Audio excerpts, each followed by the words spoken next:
മൈഫിൻ്റെയുടെ എല്ലാ വ്യൂവേഴ്സിനും ലെറ്റ്സ്ഗോയുടെ പുതിയൊരു എപ്പിസോഡിലേക്ക് സ്വാഗതം. ഇത്തവണ നമുക്കൊരു പുത്തൻ വണ്ടി കയ്യിൽ കിട്ടിയിട്ടുണ്ട്. ഈ വർഷം ജനുവരി 3-ാം തീയതി ബുക്കിംഗ് ആരംഭിച്ച് ഇതുവരെ ഏതാണ്ട് 20,000-ത്തിലധികം ബുക്കിങ്ങുകൾ നേടിക്കൊണ്ട് സൂപ്പർ ഹിറ്റായിട്ട് നിൽക്കുന്ന ആ വണ്ടി ഏതാണെന്ന് കാണണ്ടേ?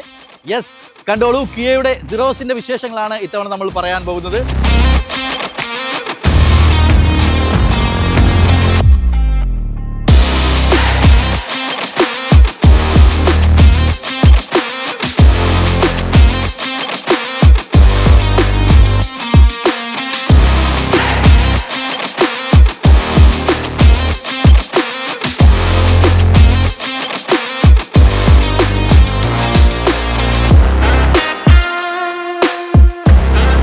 അപ്പോൾ നമ്മുടെ കിയയുടെ ഇലക്ട്രിക് SUV EV9 EV3 ഇതിൽ നിന്ന് പ്രചോദനം ഉൾക്കൊണ്ടിട്ടാണ് നമ്മുടെ ഈ പുതിയ സിറോസിൻ്റെ ഡിസൈൻ അവർ രൂപകൽപ്പന ചെയ്തിട്ടുള്ളത്. ഇത് KA പ്ലാറ്റ്ഫോമിലാണ് ഇതിൻ്റെ നിർമ്മാണം. SUVകൾക്ക് ചേർന്ന ബോക്സി ഡിസൈനാണ് നമ്മുടെ ഈ വാഹനത്തിന്. നമുക്ക് ബാക്ക് സൈഡിലേക്ക് നോക്കുമ്പോൾ അത് വളരെ കൃത്യമായിട്ട് നമുക്ക് മനസ്സിലാക്കാൻ പറ്റും. ഇനി വെർട്ടിക്കൽ LED പ്രൊജക്ട് ഹെഡ്ലാമ്പാണ് ഈ വാഹനത്തിനുള്ളത്. ടോൾ ബോയ് ഡിസൈനുള്ള നമ്മുടെ സിറോസിന് ബ്ലാക്ക് LCD പില്ലേഴ്സ് നൽകിയിട്ടുണ്ട്. അതിമനോഹരമായിട്ടുണ്ട്. വ്യത്യസ്ത രൂപത്തിലുള്ള 17 ഇഞ്ച് അലോയ് വീൽസ് ആണ് ഈ വണ്ടിക്ക്. പക്ഷേ ഇതിൻ്റെ ബേസ് മോഡലിലേക്ക് വരുമ്പോൾ അത് 15 ഇഞ്ചസ് ആയിട്ട് മാറും. അതുപോലെ തന്നെ ഈ വീലിൻ്റെ ആർച്ചുകളിൽ പ്ലാസ്റ്റിക് ക്ലാഡിങ് നൽകിയിട്ടുണ്ട്. 3995 mm ആണ് ഈ സിറോസിൻ്റെ നീളം വരുന്നത്. ഇതിൻ്റെ വീതി വരുന്നത് 1800 mm ആണ്. 1655 mm ഉയരവും വീൽ ബേസ് 2550 mm ആണ് സിറോസ് രൂപകൽപ്പന ചെയ്തിട്ടുള്ളത്. അതുപോലെ L ഷേപ്പിലുള്ള ടെയിൽ ലാമ്പും മനോഹരമായിട്ടൊരു പിൻഭാഗവും നമുക്ക് കാണാം. ഇതിന്റെ ബൂട്ട് സ്പേസ് വരുമ്പോൾ കൃത്യമായിട്ട് പറഞ്ഞാൽ നമുക്ക് ബാക്ക് സൈഡിലെ സീറ്റ് നമുക്ക് അഡ്ജസ്റ്റ് ചെയ്യാനായിട്ട് സാധിക്കും. അപ്പോൾ ഇത് നോർമൽ രീതിയിൽ നമ്മൾ അഡ്ജസ്റ്റ് ചെയ്തിരിക്കുകയാണ്. അതായത് ബാക്കിലേക്ക് നമ്മൾ കുറച്ച് റിലാക്സ് ചെയ്താണ് ഇരിക്കുന്നതെന്നുണ്ടെങ്കിൽ ഇതിന്റെ ബൂട്ട് സ്പേസ് 390.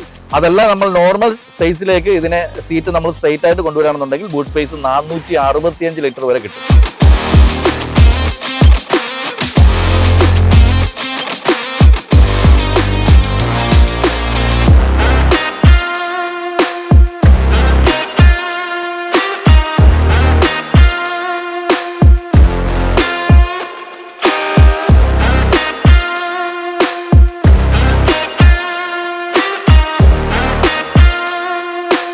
നമുക്ക് ഇന്റീരിയറിലേക്ക് വരുമ്പോൾ തന്നെ അതിമനോഹരമായ രീതിയിൽ തന്നെ സെറ്റ് ചെയ്തിട്ടുണ്ട്. എനിക്ക് ബാക്ക് സൈഡിലേക്ക് വരുമ്പോൾ തോന്നിയിട്ടുള്ളത് ഒരു ബോക്സി ടൈപ്പാണ് നമ്മുടെ വണ്ടി. അകത്തേക്ക് വരുമ്പോൾ അതുപോലെ തന്നെ 2 കളറുകളിൽ വളരെ നീറ്റായിട്ട് ചെയ്തിട്ടുണ്ട്. പ്രത്യേകിച്ചും എനിക്ക് പേഴ്സണലി ആഷ് കളറിനോട് പ്രത്യേകിച്ചൊരു താല്പര്യമുണ്ട്. അതുകൊണ്ട് എനിക്ക് ഇതിനകത്ത് കയറിയിരിക്കുമ്പോൾ തന്നെ നല്ലൊരു പോസിറ്റീവ് വൈബ് ഫീൽ ചെയ്യുന്നുണ്ട്. നേരത്തെ പറഞ്ഞ പോലെ തന്നെ ഡബിൾ ടൈപ്പാണ് ഇതിൻ്റെ സ്റ്റിയറിംഗ് വരുന്നിട്ടുള്ളത്. അതുപോലെ തന്നെ ഏകദേശം 30 ഇഞ്ചോളം ഉണ്ട് ഡിസ്പ്ലേ. അത് ശരിക്കും പറഞ്ഞാൽ രണ്ടും കൂടെ കമ്പൈൻ ചെയ്തിട്ടാണ് ചെയ്തിട്ടുള്ളത്. നമുക്ക് സൗണ്ട് സിസ്റ്റംസ് നമുക്ക് ഡിജിറ്റലായിട്ട് ഇവിടെ നിന്നും നമുക്ക് കൺട്രോൾ ചെയ്യാം. അതുപോലെ തന്നെ ഇവിടെ ചെറിയൊരു നോബ് കൊടുത്തിട്ടുണ്ട്. ഇതിൽ നമുക്കിങ്ങനെ റോൾ ചെയ്ത് കഴിഞ്ഞാൽ ഇവിടെ നമുക്ക് സൗണ്ടും അതുപോലെ തന്നെ ഡിസ്പ്ലേയിലുള്ള സംഭവങ്ങളൊക്കെ നമുക്ക് കൺട്രോൾ ചെയ്യാനായിട്ട് സാധിക്കും. പിന്നെ ഗിയർ നോബും നല്ല രസമുണ്ട്. ഗിയർ നോബ് കാണാനായിട്ട് വ്യത്യസ്തമായ രീതിയിലാണ്. പിന്നെ ഇതിൻ്റെ റിവേഴ്സ് ഗിയർ വരുന്നത് ചില വണ്ടികളിൽ നമുക്ക് വ്യത്യസ്തമായ രീതിയിലാണ്. ഇത് ഫ്രണ്ടിലേക്കാണ്. ഇവിടുത്തെ നോബ് ജസ്റ്റ് വലിച്ചിട്ട് അതെ ഇങ്ങനെ പോയി കഴിഞ്ഞാൽ അതെ റിവേഴ്സ് ഗിയറിലേക്ക് വരും. സാധാരണ വണ്ടികളെ പോലെ നമ്മൾ ബാക്കിലേക്ക് വലിച്ചു കഴിഞ്ഞാൽ 6th ഗിയറിലേക്കോ അല്ലെങ്കിൽ 4th ഒക്കെ വീഴാൻ ചാൻസ് ഉണ്ട്. ഇനി AC നല്ല കൂളിംഗ് ഉണ്ട്. അതുപോലെ തന്നെ പ്രത്യേകിച്ച് ഇവർ ചെയ്തിരിക്കുന്ന ഈ 2 ഡോറിൻ്റെ സൈഡിലും നമുക്ക് എയർ കിട്ടത്തക്ക രീതിയിൽ എക്സ്ട്രാ ഒരു ഫിറ്റിങ്സ് നമുക്കിവിടെ കാണാൻ സാധിക്കുന്നുണ്ട്. അതുപോലെ തന്നെ ഈ സൈഡിലേക്ക് വന്നു കഴിഞ്ഞാൽ ഡോറ് ഇവിടെ നിന്ന് തന്നെ ലോക്ക് ചെയ്യാനും പവർ വിൻഡോസ് എല്ലാം നമുക്ക് ഓപ്പൺ ചെയ്യാനുള്ള ഓപ്ഷൻസ് ഉണ്ട്. സ്റ്റോറേജ് സ്പേസും അത്യാവശ്യം ഇവർ നന്നായിട്ട് കൊടുത്തിട്ടുണ്ട്. ഇവിടെ നല്ലൊരു റെസ്റ്റാം ഉണ്ട്. അതുപോലെ തന്നെ സ്റ്റോറേജ് സ്പേസ് ഇവിടെ നല്ല രീതിയിൽ സെറ്റ് ചെയ്തിട്ടുണ്ട്. ഇവിടെ 2 കപ്പ് ഹോൾഡർ നമുക്ക് കാണാം. ചാർജറുണ്ട്. ചാർജറിനുള്ള സ്പേസ് എല്ലാം അവർ വളരെ വ്യക്തമായിട്ട് കൃത്യമായിട്ട് കൊടുത്തിട്ടുണ്ട്. ഇവിടെ നമുക്ക് കണ്ടോ ഇതുപോലെ കീയോ അല്ലെങ്കിൽ ചെറിയ സംഭവങ്ങളൊക്കെ ഇട്ട് വെക്കത്തക്ക രീതിയിൽ ചെറിയൊരു സ്റ്റോറേജ് സ്പേസും നൽകിയിട്ടുണ്ട്. പിന്നെ ഇപ്പുറത്തേക്ക് വരുമ്പോൾ ഈ 2 സൈഡിലും നമുക്ക് കൈ റെസ്റ്റ് ചെയ്യാനായിട്ടുള്ള സെറ്റപ്പിൽ മനോഹരമായിട്ട് ഡോറുകളിലോട് ചേർത്ത് കൊടുത്തിട്ടുണ്ട്. കൂടെ യാത്ര ചെയ്യുന്നവർക്കും എന്താ പറയുക സുഖയാത്രയ്ക്ക് വേണ്ടിയിട്ടായിരിക്കാം അങ്ങനെ ചെയ്തിട്ടുള്ളത്. പിന്നെ നമുക്ക് ഏറെ ഇഷ്ടപ്പെട്ടത് ഇവിടുത്തെ സൺറൂഫാണ്. സൺറൂഫിൽ നമുക്ക് ഇവിടെ തന്നെയാണ് സ്വിച്ച് വരുന്നത്. 2 പാളികളായിട്ടാണ് വരുന്നത്.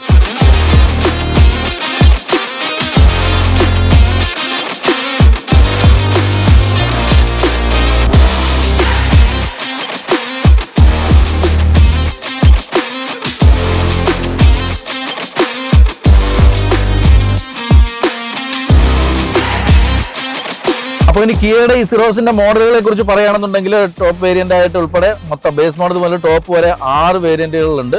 അതിൽ തന്നെ ഇത് 4th വേരിയന്റ് ആണ് നമ്മളിപ്പം ഓടിച്ചുകൊണ്ടിരിക്കുന്നത്. ഇത് പെട്രോൾ ഡീസൽ മോഡലുകളാണ് ഇപ്പം നിലവിൽ അവർ ഇറക്കിയിട്ടുള്ളത്.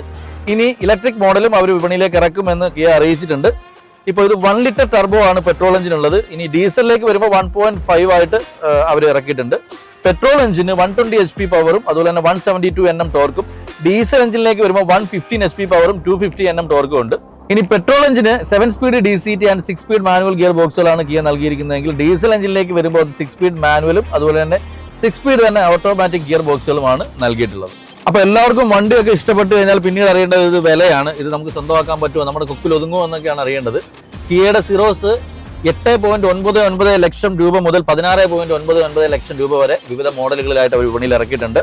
SUV പെട്രോൾ മോഡലിന് 8.99 ലക്ഷം മുതൽ 13.29 ലക്ഷം വരെയും, പെട്രോൾ DCT ഓട്ടോമാറ്റിക്കിന് 12.79 ലക്ഷം രൂപ മുതൽ 15.99 ലക്ഷം രൂപ വരെയാണ് വില. ഡീസൽ മോഡലിന്റെ മാനുവലിന് 10.99 ലാക്സ് മുതൽ 14.29 ലാക്സ് വരെയും, ഓട്ടോമാറ്റിക്കിന് 16.99 ലക്ഷം രൂപയാണ് വില.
അപ്പോൾ ഇത്തവണത്തെ ലെറ്റ്സ് ഗോയിലൂടെ നമ്മൾ പരിചയപ്പെട്ടത് കിയയുടെ ഏറ്റവും പുതിയ മോഡലായ സിറോസിന്റെ വിശേഷങ്ങളാണ്.